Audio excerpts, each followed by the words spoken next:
Hey, good morning. How y'all doing? It is well, Red Beard. It is a damn fine day to talk about a book, and today we are here for the Pulitzer Project, episode 2, where we're going to talk about the 2023 winner, Demon Copperhead by Barbara Kingsolver. Now, two books won in 2023, so my next one will be the other book, which is Trust by Hernan Diaz. But so this is my second Pulitzer read this year, having done the 2024 Winter Night Watch by Jane Ann Phillips, and now having done Demon Copperhead. Look, this book here is what made me want to do this. I have not read a lot of Barbara Kingsolver. I read the nonfiction book Animal Vegetable Miracle a long time ago. I liked that. I want to say way back, maybe in high school, I read The Bean Trees, but it's been so long that I don't remember. But when this book came out, Kingsolver is a bit of a local. I mean, she's a local author. And so when it came out, it came out to pretty high acclaim. The cover on the hardcover, which I don't have, I have a paperback, but the cover on the hardcover was somewhat dynamic, and I really wanted to read it. And then it won the Pulitzer, and then I really, really wanted to read it. And then I got the idea of doing this Pulitzer project where I go back and read the Pulitzer winning fiction from each year. So we're starting it. We'll see. We'll see how far it goes. But yes, Kingsolver is really she's from the county over from where I live in Kentucky. Matter of fact, I lived in that county for 5 years. Both of my children were born. They weren't born there. They were born in Lexington, but they were both born while I lived in that county. And so anyway, look, I'm going to break for this for a second because I am completely unfocused. You are my audience. I don't have an audience. I don't have a lot of people to call. But my son got his first Division I football offer today to the University of Pennsylvania, Ivy League. So I'm kind of a bit on cloud nine. So anyway, so yeah, and now let's talk about this book. So anyway, Kingsolver's from right over there, basically, and I, like I said, I lived there for 5 years. I don't think she comes back often, but she is from there. So it's Nicholas County, Kentucky.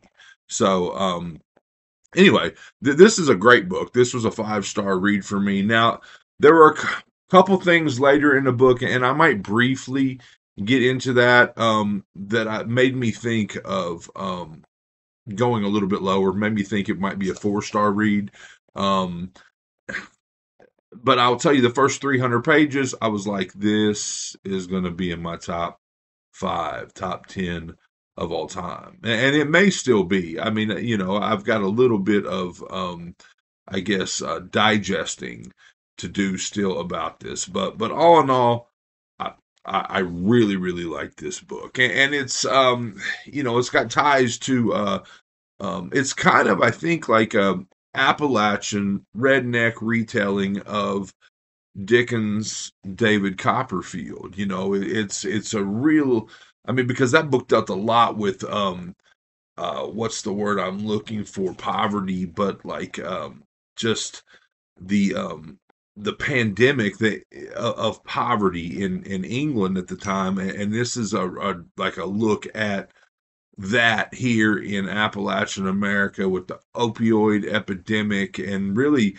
how that started, like how the opioid, like day one, like ground zero of the opioid epidemic, all told from the eyes of our young orphaned protagonist. But yeah, so let's, and the funny thing is sitting here is the very first time that I realized how closely the name Demon Copperhead is to David Copperfield. I mean, I've never said I'm smart. I've never, that seriously, this is the first time that I've thought about that. So let's get some synopsis and we'll talk a little bit more.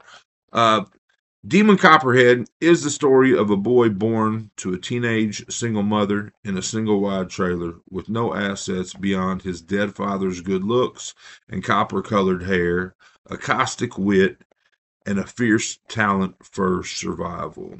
In a plot that never pauses for breath, relayed in his own unsparing voice, Demon braves the modern perils of foster care, child labor, derelict schools, athletic success, addiction, disastrous loves, and crushing losses. Through it all, he reckons with his own invisibility in a popular culture where even the superheroes have abandoned rural people in favor of cities. Many generations ago, Charles Dickens wrote David Copperfield from his experience as a survivor of institutional poverty and its damages to children in his society. Those problems have yet to be solved in ours. Dickens is not a prerequisite for readers of this novel, but he provided its inspiration. In transposing his epic novel to her own place and time, Kingsolver has enlisted his anger and compassion, and above all, his faith in the transformative powers of a good story. Demon Copperhead speaks for a new generation of lost boys and all those born into beautiful, cursed places they can't imagine leaving behind. Right? Look, I live here. I mean, this book takes place in Virginia. I live on the very north edge of Appalachia as it stretches, across the southern and eastern, side of the country.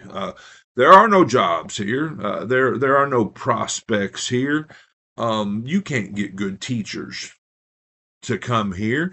In the state of Kentucky, we've lowered the requirements it takes to be a teacher. There are no, I mean, just for example, when I was coming up, and I went to a reasonably small school in Indiana, but my football coach was in the building. He was an algebra teacher.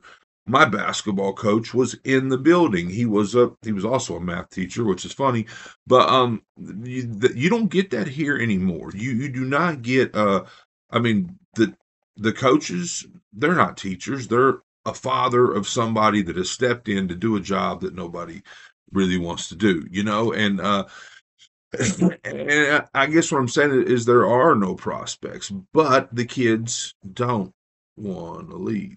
And I don't really understand that. Like my daughter goes to a college that's like an hour and 10 minutes away, and a lot of local kids wind up going there, and they're home all the time, every weekend. I mean, I don't know. Some of them maybe only go over there a couple of days a week. My daughter, I wanted her to enjoy the college experience. She's in sororities and all this stuff. Anyway, I'm getting way off track, but she stays over there.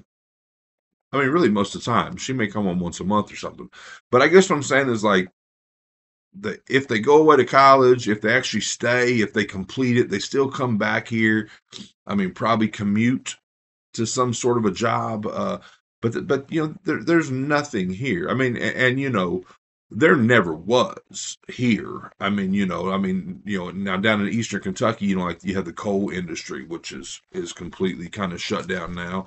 But what I'm saying is these places with no prospects, excuse me, no future, and the people want to come back to them. Anyway, now I've gotten way off track, but that's an underlying theme here. At the end of the day, we've got a young kid, Demon Copperhead. He was born, and when he came out, he was still in the sac, like in the amniotic fluid. And it was like an old wives' tale that because he was born that way, he could never drown. Like he never had to worry about drowning, which, kind of he's got this idea that he wants to go to the ocean. He really, really wants to see the ocean. He has a couple of false a couple of false starts where like one school trip is going to go and one of the kids gets sick, and so his part of the caravan has to turn around and come back. And then like later on he sets out with friends and they wind up at some drug dealer's house in Richmond, Virginia, like an hour away from the beach, and he doesn't make it. But so there's this idea that he really wants to go to the ocean, but it also plays a major role in probably the most pivotal climactic scene in the book. And I'm not really going to go too much into that. But he so he's got he's a kid of a single mother, and she's got past drug issues. Gets a shitty live-in boyfriend that abuses him. She what is it? She gets in trouble and has to go into rehab. And so he's put into the foster system, and he's waiting. He's waiting, she's got to be in rehab for a month. So I'm only gonna have to do this for a month. Well, no, it doesn't, it doesn't work that way. I guess she has to go through all these hoops to actually get her kid back. And this foster system winds up being where the child labor shit comes into play. And she gets out. She'll finally gets to the point where they're getting to see each other. They're, this and that, and she fucking ODs. And so now, like, his only rope, I mean, his only thread he had to some sort of a family, some sort of a home, is cut. And so, like, the whole thing's like that. And he sets out on his own. And I can't remember exactly how old he is at this point, maybe 12, let's say 12 for the sake of argument. Sets out on his own, hitchhiking to go to the vague idea of a place where he thinks his father is from to meet his people. And it just keeps going. Eventually, he finds a home, and he's staying with the local football coach, and he has some athletic prowess, some success. It says that on the back of the book. But he gets injured, and the doctor prescribes OxyContin, and here we go. Here comes the opioid piece of it. But it's just this constant, how much more shit can you put on this kid? This is good. He actually finds something that is a good thing he can have, and oh shit, it's taken away. A couple of things that I didn't love, and I'm going to wrap this up because I could walk you through the whole damn book, and I don't want to. But a couple of things that I didn't love, I think, was some of the football stuff was just because I'm a ex college football player. Some of the stuff was a little bit wrong. I don't want to say wrong, but it was just a hair wrong. And but and the other thing was, so this book takes like a different angle. Like, it tells you why everyone looks down on, or the city folk look down on us. The city folk look down on Appalachian people. It kind of, because at one point I was like, okay, this book is great.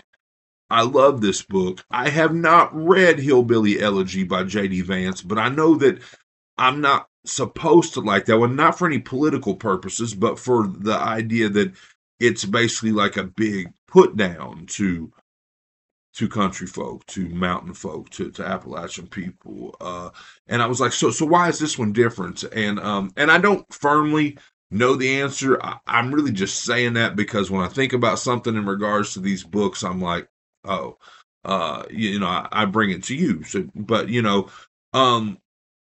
anyway, but this, I feel like this comes at a different angle. Like it's kind of almost giving you the history without really giving you the history. I mean, just basically through the eyes of a friend of our main character, like a member of another family that has somewhat kind of taken him in over the course of his life. She is a nurse, and so she is well versed in, the opioid epidemic, and she's like really fighting against it. She has seen what it's done to her people. I mean, basically left a generation of parentless kids. It even goes to that extreme. Has left a generation of parentless kids in our region. But anyway, I feel like it kind of hits it from that angle of like giving us the why, and giving us the deeper picture of, of drugs coming into these communities, and the whole idea of being like city people are, you know, they can only work. They can only, there is nothing, there are no resources other than my mind, what I can work, the money that I can make. Whereas country folk, if times get hard, they grow their own food. They butcher their own meat. They hunt, they fish, and the government can't tax that. And I'm going to stop. But you get what I'm saying. It gives a deeper picture of that city versus country, taxable income versus non-taxable resources, and shit like that. It's a really, really good book. I mean, I'm giving the book 5 stars. I don't know that it's still in my top 10 of all time. It might be. I mean, I'm gonna eventually try to put that together. But it is a great book. Definitely my favorite of the Pulitzer Project books so far, and definitely makes me want to say, all right, fuck the Pulitzer Project. Let's just read everything that Barbara Kingsolver's ever written. And I might do a little side by side. Like I might read another Kingsolver book in the next couple months. I have a few on the shelf behind me, but yeah, I'm gonna stick with the Pulitzer Project though. But I might read another Kingsolver. So Hernan Diaz Trust is coming up next as far as Pulitzer books go.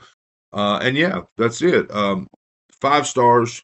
Love this book. I mean, it's hard. We're in January, and I keep forgetting that. But I've only read 2 5-star books so far this year, which I've read like 12 books. So I'm not. I don't want you to think that I 5-star everything because I really don't. But yeah. Anyway, that's it. Really love this book, and you should read it. And this has been Well Red Beard, and that's my review. And I hope you enjoyed it, and I hope you're enjoying all your books, all of them as much as I am. If not, you're reading the wrong damn books.